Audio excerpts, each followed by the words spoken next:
for a plotter. But what we're doing is using a printer, an 8.5 by 11. So we need to adjust the dimensions of this sheet, and the size, and the title block down here in the right-hand corner, lower right-hand corner. So what I'm going to do right off the bat is just delete sheet 1. Okay, so I come in here and delete sheet 1. Do you want to delete all selected sheets? Yes. Okay. So now I'm left with just a blank page. But I do have the option of drawing resources over here on the left. So I'm going to open the drawing resources, and I'm going to initially create a sheet format. And that was what gave me the A, B, C, D, and 1, 2, 3, 4. And all we want is a A and B, 1, 2. So what I'll be using is A size landscape 1 view. That's the one we're going to be using for our printing purposes. So I'm going to double click that. Part 1. Alright, that's fine. Okay. Notice that part 1 is just generic. There's nothing that came out. If you do click on it, say you've been working on a part and it's going to pull up some part, you can just click place that part and move on.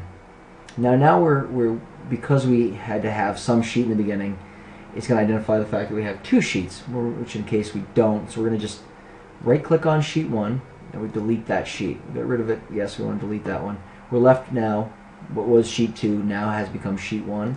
We open that up. The default border now is our A size landscape from our sheet format with the A and B 1, 2. Alright. But notice how our title block now takes up the whole space.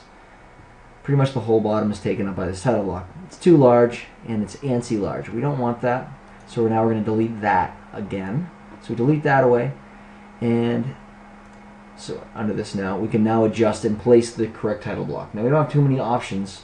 We do have the option for just a regular sized ANSI A title block. So I just double click on ANSI A title block. That will allow me to place that. Now it's proportional to the size of the sheet we're working with. And now we can actually begin and place our parts. Okay, so for this tutorial, let's wrap this up with how do we then put in a title in this location down here. How do we actually change what's in the title block? Okay, so if I go now into let's make that smaller. I'm going to open, so the left hand side here, there's a plus sign next to sheet 1, and there's information. So under the title block here, it says A, F to the X, or A to the FX. Field text, we're going to adjust that. Now we can adjust certain portions of properties, drawings, drawing properties, sheet properties, so on and so forth. I'm going to click on all, and then that, and now over here under iProperties, I can then click on that. That is how I actually make the adjustment to the title block. I have to click on the iProperties. Now I'm in here, and I can adjust different things.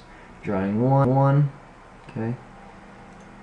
Summary, and that's, I can adjust that.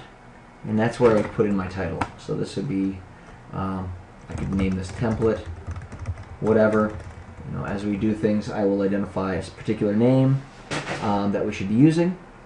I can change the subject, the author.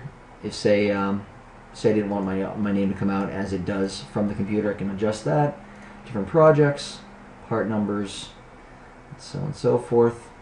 Creation date, I can change my date. Okay. Status, so forth. Okay.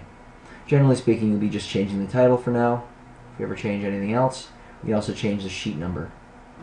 Anyway, I can apply that, or if I just hit OK, apply, I can close it. Alright. And if I had placed something in the title here, it would come up. Okay, go ahead and try this out. If you have any questions, please feel free to ask me or anyone else in the class. Good luck.